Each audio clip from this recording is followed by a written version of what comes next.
Now, that is the power of data and the power of analytics, people. You see, we need to drive our policies and innovations with data to ensure that this third wave of poverty reduction is sustainable and leaves our planet more resilient. I left Sierra Leone as a teenager to pursue my education.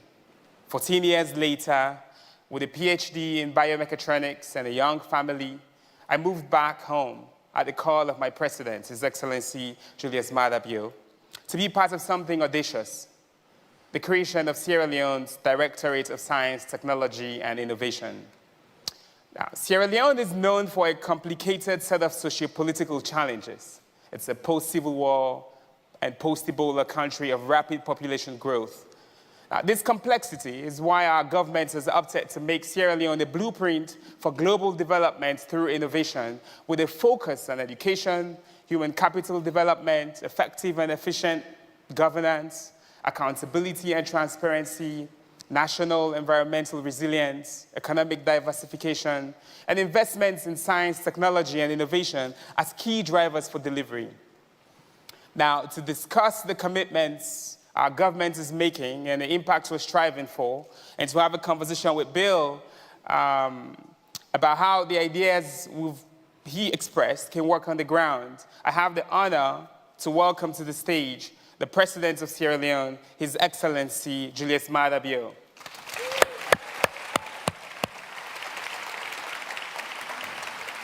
Welcome.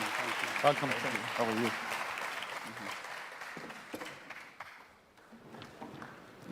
Yes.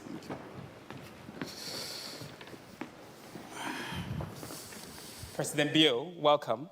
Thank you. You've heard Bill's remarks, and as the president of Sierra Leone, where about 65% of the population are under 30, maternal and child mortality numbers need real improvement, and the population is growing very quickly. What are you doing to make the country healthier and better educated? Thank you very much. I want to use this opportunity to extend to everyone here greetings from Sierra Leone. We've had our share of problems, civil war for 11 years, Ebola, man-made catastrophes, and also recently we had a mudslide. With that in mind, I've had the opportunity of leading the country for a very short time as a military officer. With that hindsight, what I have thought of the things I've harbored was how I could accelerate development in Sierra Leone to catch up with the rest of the world. We are lagging behind, I know that, but we don't want to go forward, we want to catch up with the rest of the world. So I have established a list of priorities, but sitting on top of that particular list of priorities is the human capital development. I campaigned on that, and I'm working on that. I am an example of human capital development and how it impacts development. I come from a village of less than 300 people. I didn't have shoes to go to school. I hardly had a chair to sit on at school. But when I look at how I have traveled a long and difficult journey from that village to the State House, that is the White House in Sierra Leone, I think education, which is human capital development, has played a critical role.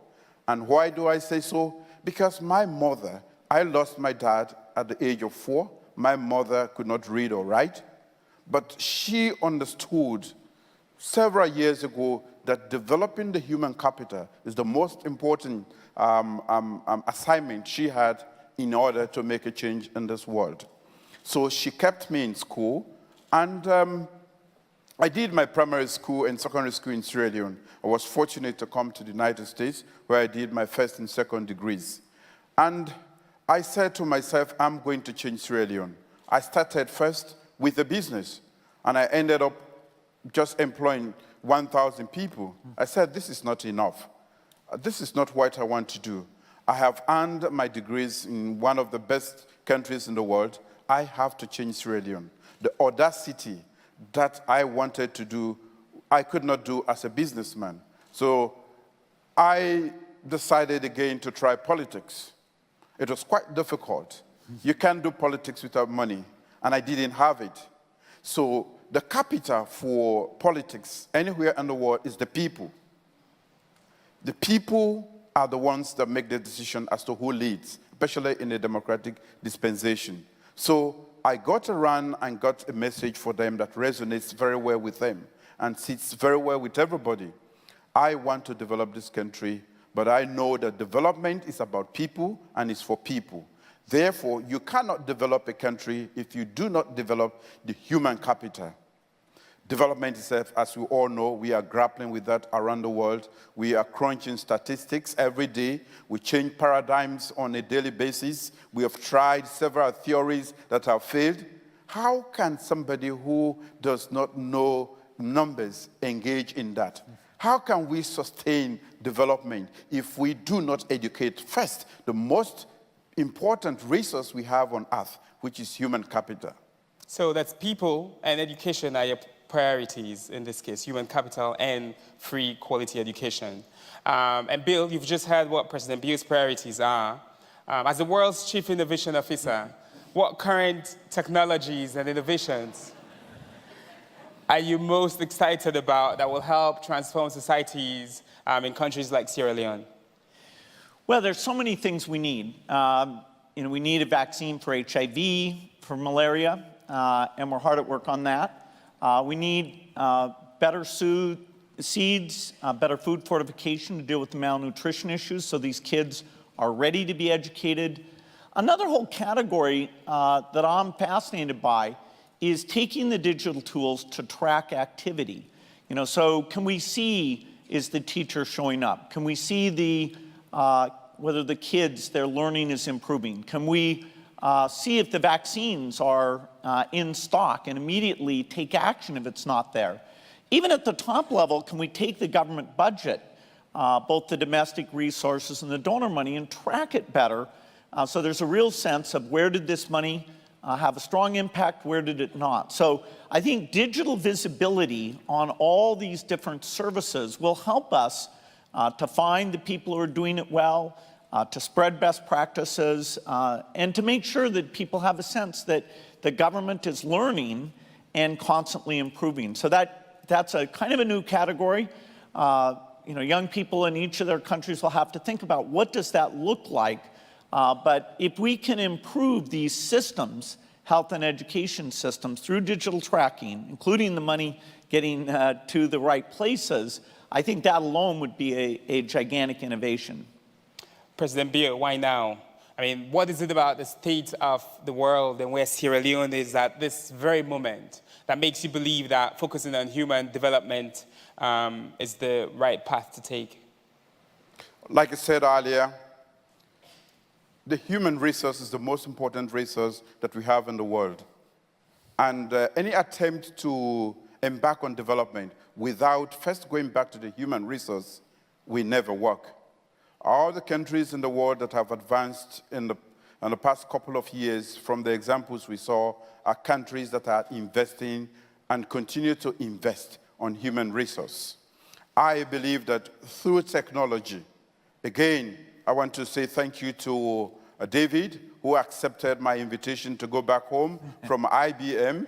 I had to find special words to convince him to go back to one of the poorest countries. But I challenged him, and that is the challenge I want to throw to the world. Yes, we are one of the least developed countries in the world, but I believe that we can move and catch up with the rest of the world within a very short time if we use technology.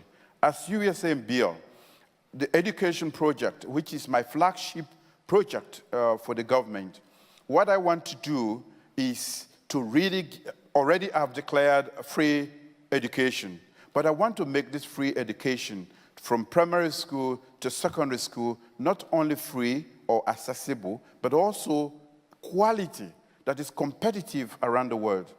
How can I use technology to deliver tuition, quality or world standard tuition to the last village in Sierra Leone?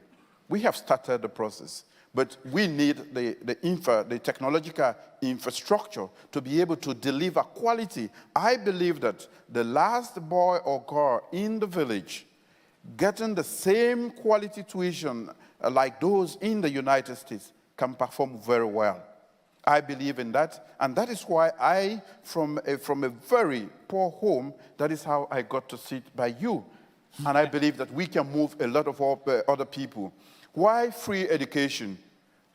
People are so poor that they cannot afford up to $20 a year to pay for their kids. So a lot of kids are dropping out of school. We do not have the wherewithal, but I have challenged the nation, and we have started the process. This year, every child going to a government-assisted school is doing so freely, and we are providing not only tuition, but also textbooks, uniforms, and providing nutrition so that that can keep them in school. So I truly believe that we can do the quantum leap to catch up with all of you if we use technology as a tool. And that is why I established first the Directorate of Science, Technology, and Innovation. We want to innovate Sierra Leone to catch up with the rest of the world, so that we can be part of the world community. Thank you.